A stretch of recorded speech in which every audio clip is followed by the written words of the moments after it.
Bonjour à toutes et à tous, bienvenue sur notre podcast Women Care, où l'on aborde plein de sujets différents dans le but de lutter contre les inégalités femmes-hommes. Aujourd'hui, vous retrouvez Agathe. Bonjour. Et Eva, moi-même, sur le thème pression de la société sur les femmes et leur corps. Donc comme vous le savez, les femmes sont victimes d'attentes sociales qui sont très souvent extrêmement rigides et inatteignables, et elles se retrouvent très souvent sous le poids de la pression sociale.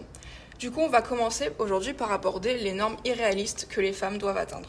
Moi, quand je pense à normes irréalistes, souvent, ce qui me vient en tête, c'est les célébrités qui changent leur corps en fonction des tendances de la société. Ça peut être, on l'a souvent entendu en ce moment, les BBL. Je pense à Kim Kardashian, qui l'a retiré il y a très peu de temps, non? Je pense que c'est ça.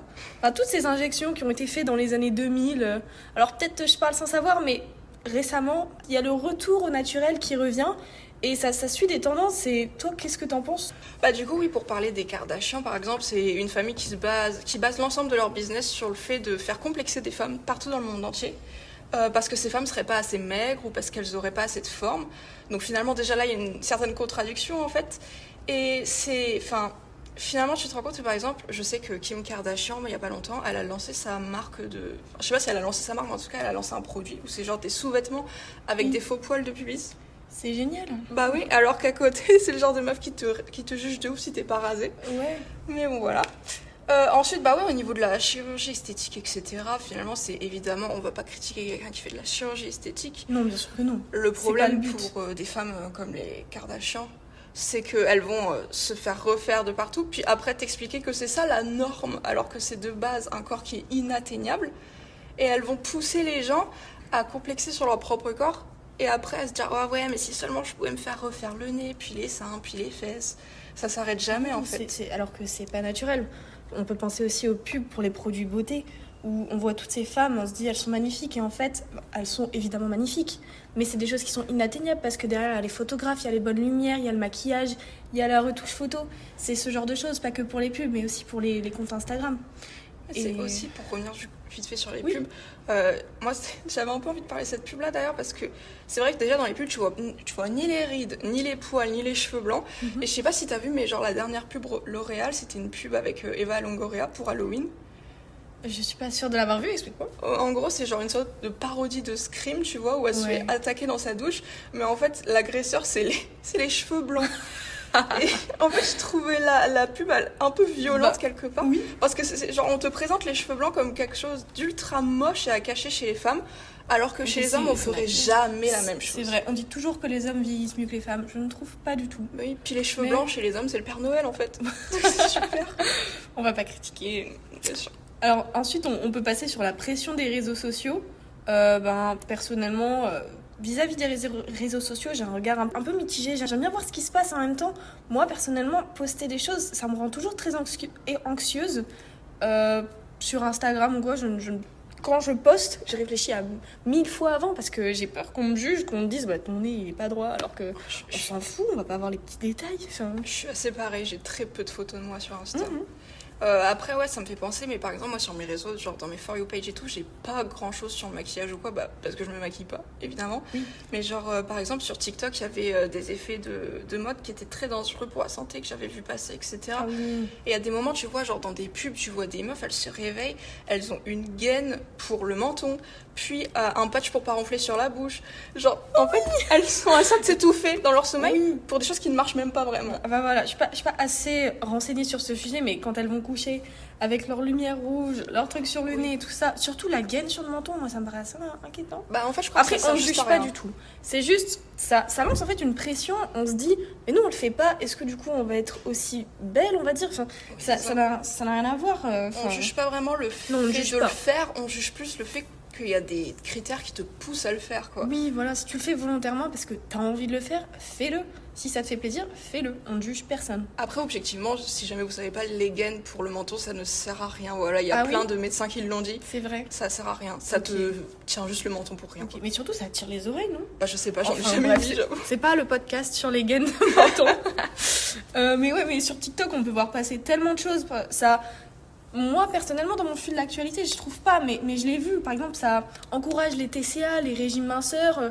Oui. Tout ça, c'est un peu inquiétant. Et encore une fois, ça met une pression sur le corps des femmes, soit à être mince, ou alors Enfin, c'est ce genre de choses, tu vois. Oui, mais même du coup, pour les Tessia, il y a aussi les pubs genre Comme J'aime, qui ne font que passer en boucle à la télé. Ah, ouais, c'est vrai. Et c'est souvent C'est pas que les majoritairement réseaux des sociaux. femmes. Ouais.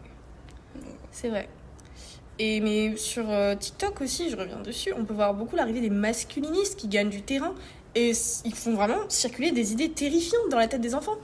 J'ai pas envie d'attiser la haine ou quoi que ce soit, mais bah là, ce qui me vient en tête, c'est Alex Hitchens. Moi, je pense que tu devrais la attiser, la haine. Mais enfin, ces idées font peur. Puis faut se dire vraiment surtout le fait qu'ils puissent parler à des enfants finalement, des personnes qui ont genre 12 ans, qui sont au collège. Très influençable. Ouais, qui sont ultra réceptifs à ces idées. C'est franchement, c'est flippant. Donc par pitié, si vous avez jamais des enfants dans votre entourage, genre des petits frères, des petites sœurs, faites attention à eux. Faut sensibiliser. Aborder des sujets dont vos parents vous ont pas forcément parlé. Moi, je sais que je le fais pas mal avec mon petit frère. Mais parce qu'au bout d'un moment, faut leur parler de ce qui existe, quoi. Sinon, Oui, ils vont pencher d'un côté. Donc ensuite, on va enchaîner du coup sur le thème la recherche de la perfection. Je sais pas si vous avez déjà remarqué du coup, mais il y a généralement cette idée qu'un homme, entre guillemets parfait, c'est juste une femme normale en fait.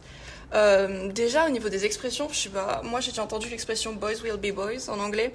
Donc il y a un peu une façon d'infantiliser les hommes. Ça veut dire qu'en fait ils ont le droit d'être cons et méchants même s'ils sont grands parce que c'est un comportement de mec, quoi. C'est un humour de mec. Et à côté, caractère. Voilà. À côté, l'expression girls will be girls, déjà je l'ai jamais entendue. Je sais même pas si elle existe.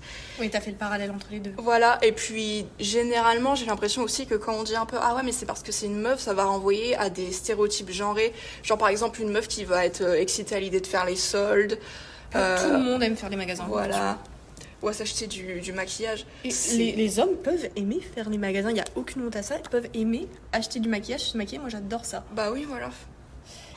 Et du coup, le fait d'infantiliser d'ailleurs des hommes, etc., moi je trouve que c'est une rhétorique qu'on retrouve assez dans la culture du viol en général, lorsqu'on entend des gens défendre des pauvres mecs de 30 ans ou plus qui vont aller draguer des lycéennes ou des meufs qui sortent après de la majorité, tu vois. C'est vraiment étrange et malsain. Ouais, et du coup, en fait, il y a vraiment un paradoxe qui se crée parce qu'on considère les femmes, parce qu'elles doivent être plus matures que les hommes et plus rapidement surtout. Mais en fait, on vit dans un monde où pendant longtemps, en France, encore aujourd'hui, les femmes n'ont pas le droit à leur autonomie. Donc on leur demande d'être matures, mais en même temps, elles n'ont pas leur autonomie. Au niveau pro, financier, etc. Ça fait pas si longtemps au final que les femmes, elles ont le droit d'ouvrir leur compte en banque. J'ai pas la date, mais ça fait moins de 100 ans. Ouais. Ça, c'est sûr. C'est sûr qu'on a plus d'autonomie, tu vois. C'est toujours la priorité aux hommes, en fait. Mais il y a encore plein de cultures où il y a cette idée que finalement, les femmes, elles sont inférieures à l'homme, etc. Et c'est super étrange parce qu'à côté, quand tu dis ah ouais, mais lui, il a fait ça, il a quel âge, pas 30 ans, on va te dire ouais, mais ça va, c'est un mec, quoi. Oui, puis surtout, après, on vient reprocher aux femmes qu'elles sont trop émotives. Alors, on a entendu partout. Pourtant, c'est qui vient chouiner parce que leur équipe de football, elle perd? Ou alors, un peu plus, attention au warning, c'est un peu plus cru, mais c'est qui les hommes? Enfin, vous avez déjà entendu des femmes qui, dans un excès de colère, viennent tuer leur partenaire? Et après, on vient reprocher aux femmes d'être trop émotives. Ou même juste de frapper dans des murs. Hein. Oui. Ou même juste de kidnapper le président du Venezuela, par exemple. Mais en tout cas, on peut vraiment se rendre compte que finalement, les femmes, elles ont toujours besoin d'être genre à 200% dans tout ce qu'elles font. Et même là, elles seront jamais considérées comme parfaites. Puis surtout, elles sont toujours en train de penser à ce qu'on leur demande et à comment elles se reflètent par rapport à la société, tu vois. C'est ça. Alors qu'à côté, t'as un homme, il va se donner à 50%, il fait vraiment le bare minimum. Et tout le monde va l'applaudir. Oh putain, vous avez vu comment c'est trop un super mari, un père présent. Bah voilà, donc être parent, pour une femme, c'est faire les courses, le ménage. Elle s'occupe de son enfant, mais ça c'est normal, c'est ce qu'on demande à une mère d'être. Mais par contre, un papa qui fait les courses avec son enfant, mais c'est un papa génial, un papa qui amène son enfant au parc.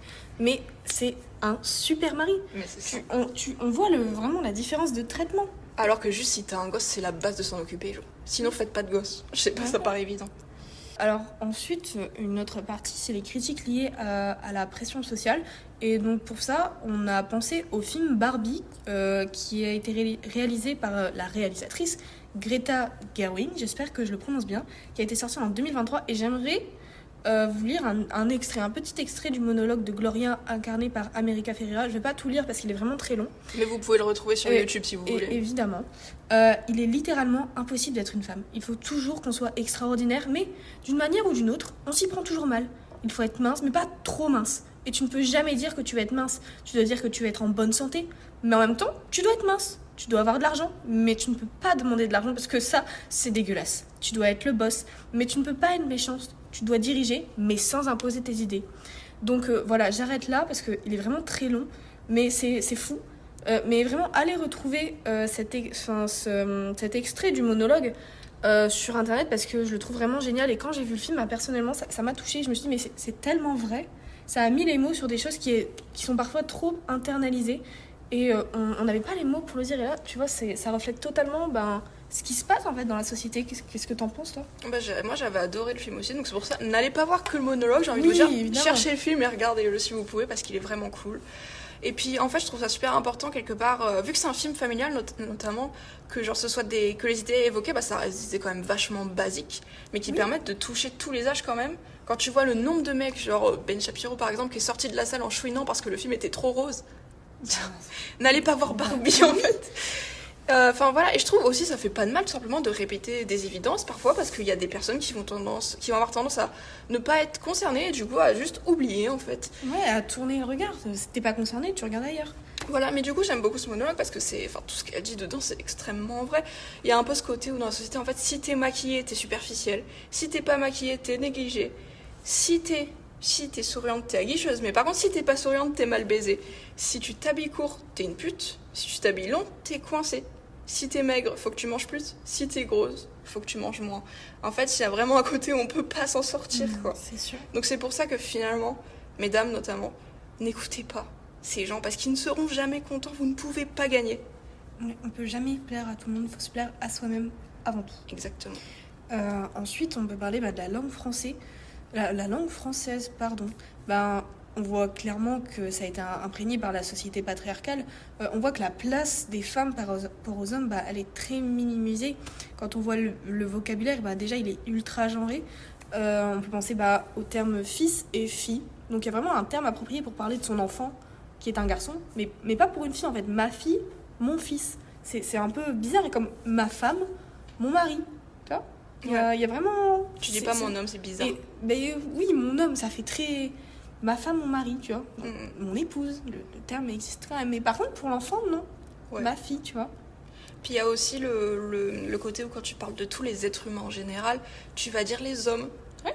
Genre, imagine juste 5 secondes, si tu venais dans une pièce et que tu disais les femmes pour parler de tout le monde, le nombre de mecs qui seraient là, genre avec de la fumée qui leur sort par les oreilles. En fait, ils diraient, mais oui. Mais nous non plus, on n'est pas des hommes. Mais voilà. C'est Et fatigant. pour ça, on dit rien. Puis à côté, il y a aussi, par exemple, moi je pense au terme madame, mademoiselle, je déteste qu'on m'appelle mademoiselle. Ouais. Parce que tu n'appellerais pas un jeune homme demoiseau, je ne sais pas. Ça, c'est bizarre. C'est très rabaissant en fait, oui. On te réduit juste à ton statut marital. Oui, c'est ça, on te réduit à ton statut par rapport à un homme en fait. C'est épuisant. Puis après, du coup, là, je fais un petit shout-out à une amie qui m'a parlé du fait qu'une chirurgienne et une pharmacienne à la base, quand on utilise ces termes, on parle de l'épouse des professionnels, donc de l'épouse du chirurgien et du pharmacien. Tu vois, je ne savais pas. Normalement, il fallait dire une chirurgien et une pharmacien. Mais après, il faut savoir que la langue française, c'est une langue qui évolue. Oui, bien sûr. Et vu que c'est rentré dans les normes de dire une pharmacienne pour parler juste d'une femme qui travaille à la pharmacie, même si la définition de base, c'est pas la bonne, tout le monde comprend. Oui. Je crois que ça s'appelle un néologisme, un truc comme ça. Ah, peut-être. Il me semble. Donc finalement, peu importe ce qu'on fait, que ce soit dans la vie privée, dans la vie professionnelle, on est tout le temps renvoyé à notre genre déjà avec le vocabulaire. Et puis évidemment, il y a aussi cette idée tout simplement que le masculin l'emporte sur le féminin qui nous est inculqué vraiment dès la crèche, j'ai envie de te dire. Oui.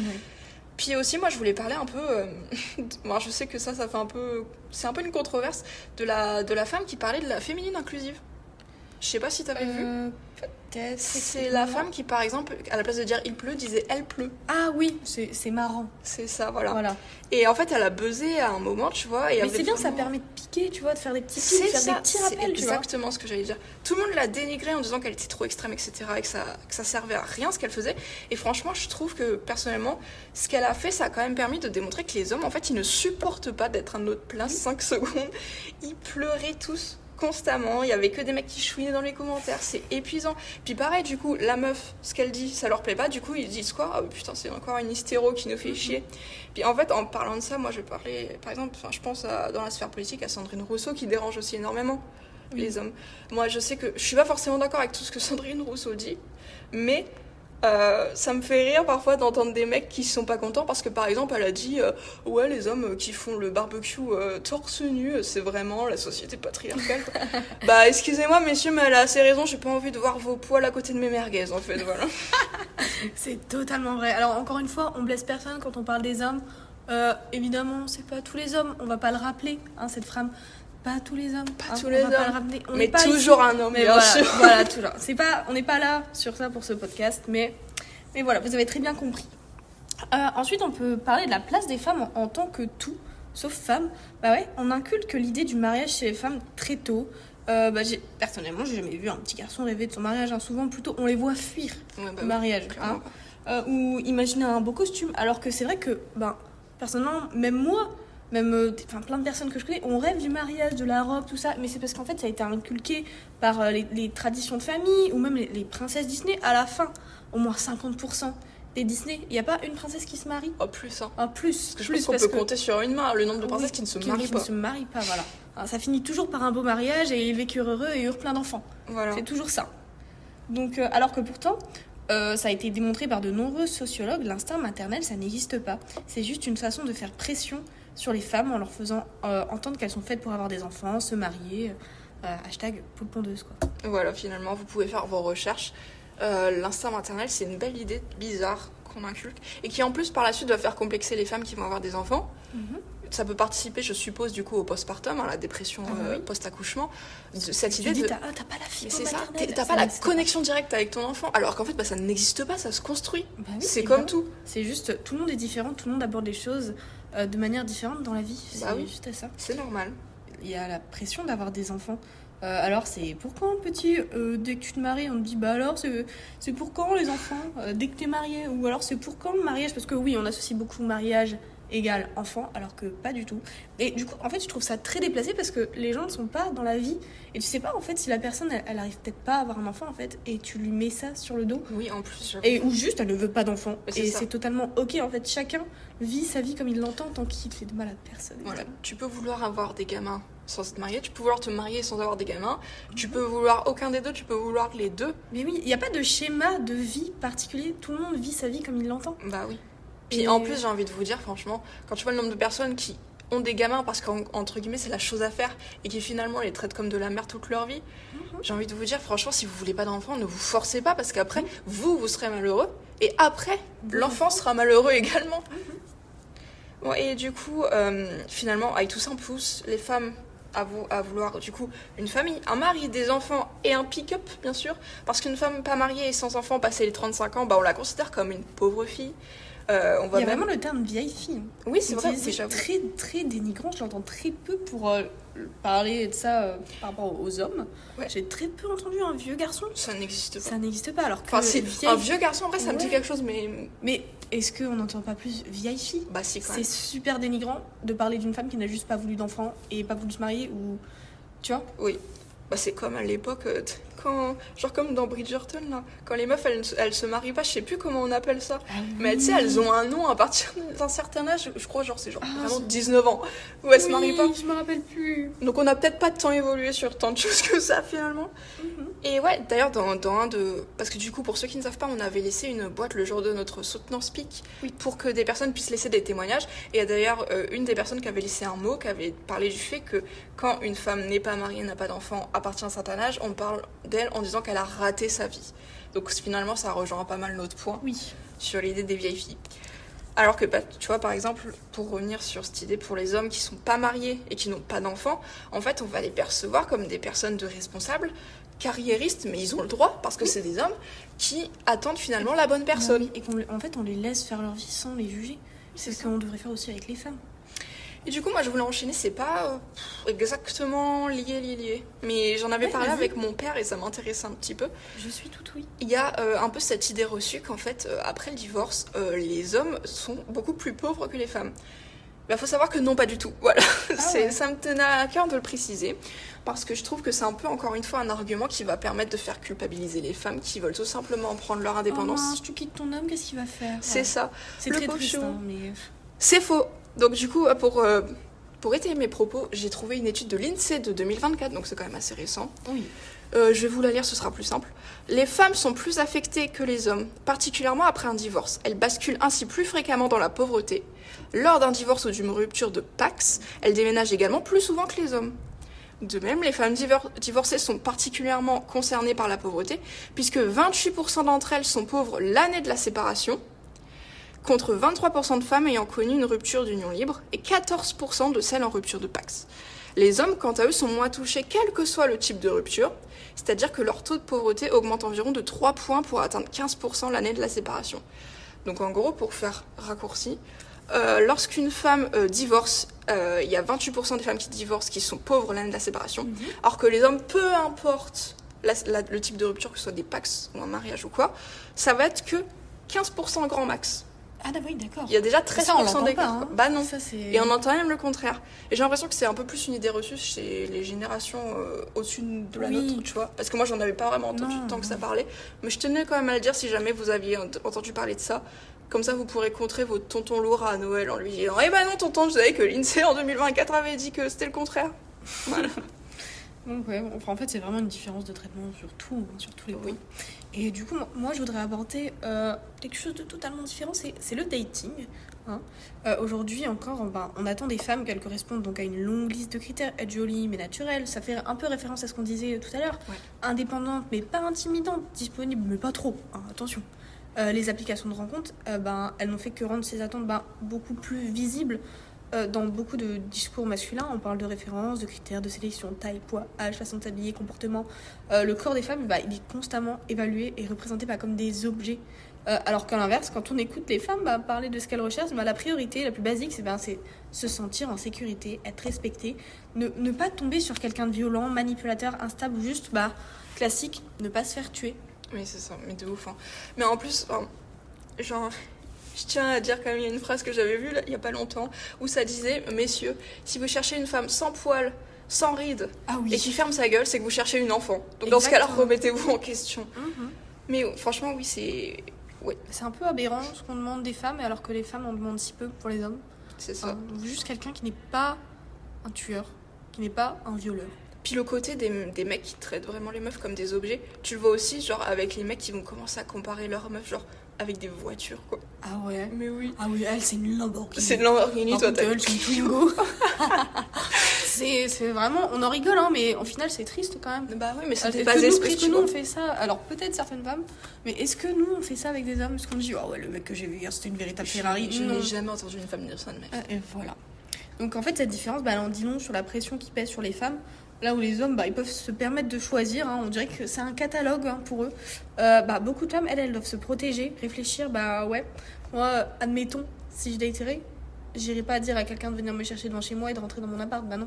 Ah bah c'est clair. Ce serait dans un lieu public, dans un café, au cinéma, je sais pas, qu'on m'ait vu. Je donnerais même ma localisation à ma mère, à mon cousin, je sais rien, à mes amis. Après, j'ai envie de te dire, moi, je suis pas concernée par les dates avec les hommes, mais même avec une meuf, je pense qu'en vrai, je donnerais ma localisation et tout. Parce que c'est un peu... même avec une meuf, c'est un peu aussi ce côté où, tu sais, j'ai trop peur qu'un mec, genre, se catfish. Grave, c'est et me piège quelque part. En fait, c'est toujours les hommes, finalement, à la fin, qui font peur. Même quand tu vas parler à des meufs et tout, t'as peur qu'en fait, ce soit un homme derrière. C'est pas vraiment la meuf en elle-même qui fait peur. Non, c'est sûr. Et en fait, dans un lieu public, quoi, que quelqu'un sache qu'on est là. Ça fait toujours un peu peur, alors que je suis désolée, j'ai jamais entendu un homme qui a eu ce genre d'inquiétude. Enfin, c'est très rare, c'est peut-être arrivé. Ouais. Mais c'est rare, je suis désolée, il faut pas dire le contraire. Donc en fait, ça devient encore plus une source de charge mentale, hein, parce qu'il faut analyser les signaux, éviter les situations à risque, se dire, mais là, il m'a dit ça, est-ce que ce serait pas un sociopathe? C'est ça. Si t'as rendez-vous avec un homme, disons, tu le fais dans une place publique, plus tu mets un gilet jaune, plus tu mets un gyrophare sur ta tête pour être sûr de pouvoir appeler à l'aide. Donc en fait, ça met vraiment de pression et nos attentes, elles sont pas les mêmes selon notre genre, c'est vrai. Et donc on se rend compte que l'égalité, elle est pas vraiment atteinte, hein, quand on parle de dating. On est surtout dans la crainte, hein, de pas se sentir en sécurité, de rencontrer des personnes qui nous veulent du mal, voilà.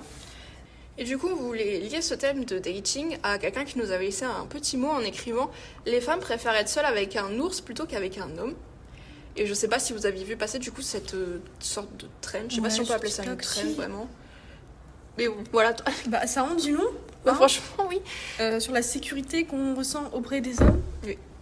Puis en plus, j'ai vu, ça a amené beaucoup de mecs à dire ouais, mais not all men, vous pouvez pas dire ça. Moi, si vous étiez seul dans une forêt avec moi, bah ça irait, etc.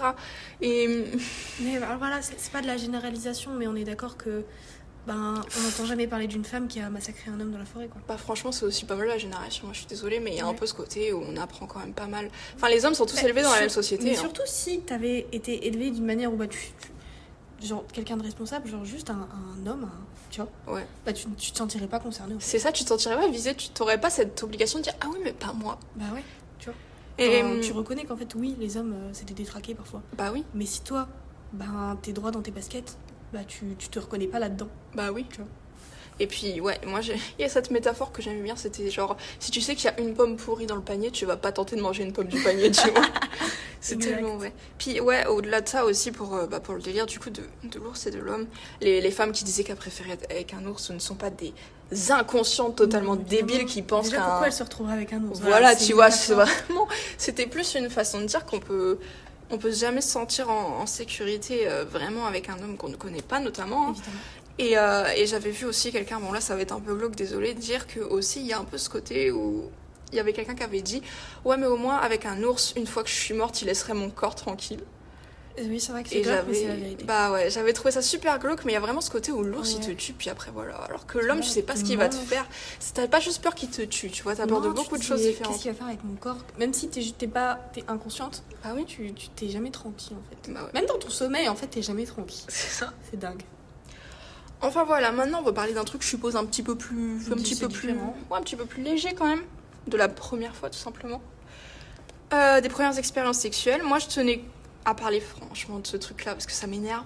Le concept de virginité n'existe pas à la base, ça ne repose pas sur une base biologique, c'est un concept social, culturel et religieux. Qui est imposé aux femmes. Exactement. Pas vraiment aux hommes, hein. Moi, j'ai jamais entendu parler de la virginité. Peut-être genre à l'époque, mais maintenant, c'est vrai que ça, même à l'époque en fait, ça repose clairement sur les femmes, quoi, encore une fois. Et puis en plus, cette virginité est souvent du coup associée aux notions de pureté et d'honneur, en particulier dans les cultures et les religions qui insistent sur l'abstinence avant le mariage. Mais c'est pareil, là, tu peux voir une certaine hypocrisie du coup, parce que ça veut dire que les femmes doivent être vierges jusqu'à leur mariage. Du coup, les hommes couchent avec qui en attendant. Voilà, c'est très très hypocrite. Et puis en plus, parce que du coup tu te dis si un mec couche avec une meuf qui est censée être vierge jusqu'à son mariage, c'est la meuf qui va se faire rabaisser et à qui on va dire que c'est basiquement une salope impure. Alors que c'est il y avait deux personnes consentantes dans le truc, tu vois. Ou tu blâmes les deux ou tu blâmes personne, mais au bout d'un moment faut peut-être se calmer. Et du coup, là, un petit peu plus côté scientifique, mais donc une fille, elle est considérée vierge si son hymen n'est pas rompu. Donc en fait, t'es considérée vierge tant qu'il n'y a pas de pénétration dans le vagin. Sauf que en fait, l'hymen, c'est une membrane qui entoure parfois l'entrée du vagin sans en boucher l'ouverture et qui se détend lors des premiers rapports sexuels ou indirectement lorsqu'elle est soumise à des efforts mécaniques suffisants, par exemple lors des activités physiques. J'avais entendu qu'une fille qui fait de l'équitation, elle peut plus facilement rompre son hymen. Ah ouais? Rompre. Comme j'ai dit, ouais. Du coup, il y a peut-être des mouvements qui font que, tu vois. Ouais. Mais ouais, et puis ça se déchire pas, ça s'étend. C'est ça. Faut préciser. Parce que beaucoup de gens disent, il y a beaucoup de gens qui ont cette image de l'hymen comme si c'était un truc où bam, ta pénétration, le truc se brise en quatre, tu saignes de partout et tout. Ce n'est pas le cas. L'hymen, ça ne se déchire pas déjà de base, c'est une idée reçue, ça s'étend comme tu viens de le dire. Et puis, au-delà de ça, franchement, il y a aussi beaucoup cette idée reçue que en fait avoir mal et saigner lors de la première fois c'est genre normal. Ça veut dire que tu perds vraiment ta virginité. C'est ça, c'est vraiment considéré comme normal dans le sens où apparemment c'est la majorité, c'est des gens qui ont ça, c'est normal, etc. Alors que pas du tout. Pas du tout. T'avais déjà entendu, parce que c'est pas du tout chacun ses religions, ce genre de choses, mais est-ce que t'as déjà vu les mariages gitans? Genre que ça passe à la télé. Non, j'ai pas vu. Et en fait, il y a une série... Alors il y a vraiment aucun jugement, c'est juste j'explique parce que peut-être tout le monde ne connaît pas. Lors de la cérémonie du mariage, à un moment, la femme, donc la mariée, elle s'écarte dans une pièce, je crois, avec toutes les autres femmes. Et donc, je crois que c'est la plus vieille des femmes qui le fait, qui met un mouchoir blanc donc à l'intérieur de son vagin. Et si elle saigne, ça veut dire qu'elle est vraiment vierge. Mais du coup, donc ok, dans leur religion, ils doivent être vierges. Mais imagine, t'es vraiment vierge et tu saignes pas. Voilà, t'es considérée comme un vierge. Je sais pas ce qui se passe après ça parce que je sais pas tout regardé. C'est trop bizarre. Mais évidemment, c'est bizarre. On rentre dans ton intimité, tout le monde te voit là. Mais c'est surtout, imagine, t'es vraiment vierge. Ça saigne pas. Qu'est-ce que tu fais? C'est ça. Alors, j'ai pas vu les conséquences de ce qui se passait derrière parce que c'est une émission Donc à la fin, tout est beau, tout est rose. Hein. Et donc voilà. Mais qu'est-ce qui se passe, les conséquences derrière? Et encore une fois, c'est sur qui que la pression de tout ça retombe? Évidemment sur la femme. Oui, ouais, du coup, voilà, ça conclut un peu ce que je voulais dire là-dessus. C'est que j'avais lu un article où apparemment c'est vraiment même pas la moitié des femmes qui saignent lors de la première fois en fait. C'est vraiment une idée reçue parce qu'en fait, encore une fois, c'est cette idée que ça va pousser un peu les femmes à franchir le cap, finalement, parfois à se forcer, parce que c'est considéré comme une étape obligatoire. Mais je tenais à rappeler quand même que la pénétration dans les rapports sexuels en général, c'est pas obligatoire. Que les douleurs et saignements ne sont pas obligatoires non plus. Ça peut, si ça vous arrive, faut pas forcément paniquer. Ça peut être lié au stress. On va vous conseiller notamment, donc là je dis plutôt ce que les sexologues conseillent en général. Ça va être la communication, les préliminaires ou bien encore utiliser du lubrifiant, ça peut vous aider. Hein. Et par contre, je tiens aussi à préciser que si jamais vous avez très souvent mal quand vous avez des rapports, n'hésitez pas à aller consulter votre gynéco parce que là, pour le coup, c'est vraiment pas normal et ça peut commencer à être dangereux. Ça peut être par exemple du vaginisme. Je sais pas si tu vois ce que c'est le vaginisme. Ouais, il me semble, j'en ai déjà entendu parler. Moi, d'après ce que j'avais compris, c'était une forme de pression que tu te mettais sur toi-même qui faisait qu'en fait, du coup, t'avais les muscles du vagin contractés et que du coup, la pénétration était plus difficile. Mais voilà, en fait, si vous avez mal, c'est généralement réglable, quoi. Et du coup aussi pour juste conclure vite fait, je tenais à dire que on utilise beaucoup l'expression perdre sa virginité. Ouais. Mais vu ce dont on vient de parler là, l'expression elle est un peu bizarre et problématique et sexiste finalement. Dépassé, voilà. Donc n'hésitez pas plutôt à utiliser les termes premières expériences sexuelles parce qu'en plus, mesdames, on vous prend rien en fait, c'est censé être agréable. Genre c'est pas un combat où vous perdez, c'est censé être quelque chose que vous partagez avec la personne avec qui vous faites cette expérience. Petit rappel important, si t'hésites, c'est ok, il faut pas se forcer à dire oui juste pour faire plaisir, il faut aussi penser à soi-même parce que c'est une expérience qu'on partage, c'est pas quelque chose que quelqu'un te fait. Voilà. Tu vois. Ça c'était un petit mot aussi du coup d'une personne qu'on avait à notre soutenance. Évidemment. Et ensuite, du coup, on peut parler du sexe en général parce que souvent, comme je viens de le dire juste avant, c'est un vocabulaire un peu spécifique qui est employé. Hein. C'est souvent la femme qui subit et l'homme qui agit. Tu vois, en fait, c'est quelque chose que on te fait, pas que vous faites. C'est comme si t'étais passif. Petit rappel, c'est quelque chose qui se fait à deux, en fait. Puis souvent, c'est vrai que dans l'humour, on va dire même français, un peu partout, on rigole souvent du sexe. Ça peut faire des bonnes blagues, mais les femmes qui en rigolent, elles sont considérées comme vulgaires, alors que les hommes qui en rigolent, c'est de l'humour de garçon. C'est ça, c'est des beaux, c'est normal quoi. Et du coup, on peut prendre l'exemple de Sabrina Carpenter, avec son dernier album notamment, qui a dû confirmer que c'était une satire, parce que beaucoup sont partis du principe qu'elle ne maîtrise pas l'humour derrière ce qu'elle faisait. Mais ouais. Tu vois l'album, c'est quoi déjà, Man's Best Friends. Ouais, c'est ça. Elle fait ce qu'elle veut. Exactement. Et c'était clairement une satire, quoi. Effectivement. Puis Sabrina Carpenter, c'est pas le seul exemple pour montrer qu'en fait, les meufs, quand elles parlent de sexe, elles sont pas prises au sérieux, comme si c'était des gamines qui savaient pas de quoi elles parlaient. Moi, je pense aussi, à Chappell Roan, je sais pas comment on prononce son nom, désolée. Mais elle s'était pour, je sais plus quel événement, elle s'était déguisée en poupée gonflable, genre. Ah ouais, je sais pas, je suis pas trop... Faut préciser que c'est une drag queen de base, tu vois. Ok. Donc elle met des costumes parfois plutôt engagés, etc. Et il y a beaucoup de gens qui vont parler de ce costume comme si c'était une meuf qui genre en mode, ouais, mais en fait, elle veut faire passer quoi comme message, elle sait que les poupées gonflables c'est ultra sexualisant et dégradant pour les femmes, etc. Mais je pense que justement en fait c'est le message qu'elle voulait faire passer. Faut arrêter de prendre les femmes pour des connes. C'est ça, comme si on maîtrisait pas l'humour, alors que je suis désolée, il y a plein de femmes qui sont beaucoup plus drôles que les hommes. Même en fait tout le temps. Puis en plus j'ai envie de vous dire que les meufs quand elles rigolent du sexe, elles rigolent du sexe consenti, alors que les hommes ils adorent faire des blagues sur le viol et les agressions, là où c'est quand même beaucoup moins drôle, faut le dire. Ok, du coup vous voulez terminer ce podcast plus ou moins, c'était un peu la dernière grande partie qu'on voulait aborder, en parlant des discriminations subies par les femmes noires, parce que faut se dire les choses, elles s'en prennent plein la gueule constamment. Et du coup je tenais à faire un disclaimer avant de commencer, c'est que on est deux meufs blanches qui vous parlent ici, donc surtout si vous voulez en apprendre plus sur... Là, on va parler du coup du misogynoir. N'hésitez pas à demander aux principales concernées, aux principales intéressées. Évidemment. Parce que c'est elles qui subissent tout ça et il n'y a personne qui pourra mieux vous en parler qu'elles. Donc du coup, je sais pas, moi je connaissais pas le principe du misogynoir. Non, je savais pas qu'il y avait un terme. Non, ouais, moi non plus. Du coup, en fait, c'est une discrimination subie par les femmes noires liée à la fois sur leur genre et leur couleur de peau. Donc du sexisme et du racisme. On comprend avec le terme misogynoir en soi. Pour cette partie, je me suis surtout basée on s'est surtout basé sur les recherches de Moya Bailey, qui est une chercheuse, écrivaine et militante afro-américaine qui en 2010 a publié un ouvrage sur cette forme de discrimination. À la base, elle se centrait vraiment sur le milieu du hip-hop et puis après elle a continué pour élargir à la société en général. Et c'est elle qui a créé du coup le terme misogynoir. Du coup, pour commencer, je vais vous parler un peu de ce misogynoir dans les médias. Les femmes noires, elles ont tendance à être extrêmement hypersexualisées et fétichisées. Moi, quand j'ai lu ça, c'est vrai que sur le coup, j'ai surtout pensé aux clips de rap un petit peu. Ouais, c'est vrai. Où j'ai l'impression qu'elles sont toujours dans des tenues ultra... limite des bikinis et qu'elles sont tout le temps en train de twerker. C'est vrai, ça. C'est assez fatigant comme stéréotype, finalement. J'imagine même pas quand finalement c'est toi qui es censé être représenté là-dedans. Comment tu dois en avoir plein le cul au bout d'un moment. Carrément.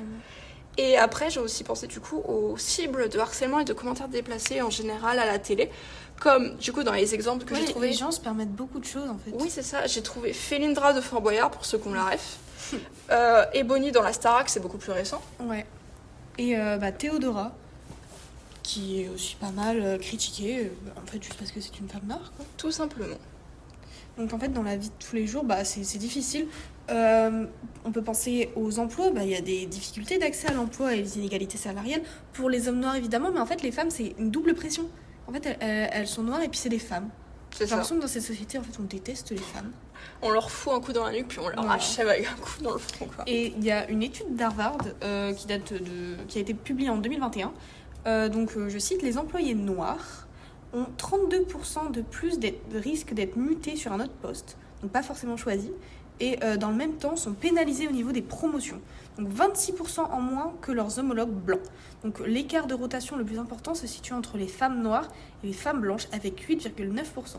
Donc en outre, les femmes noires étaient le seul groupe dont le taux de rotation et de promotion était significativement affecté par l'identité raciale de leurs collègues. Donc je trouve ça très...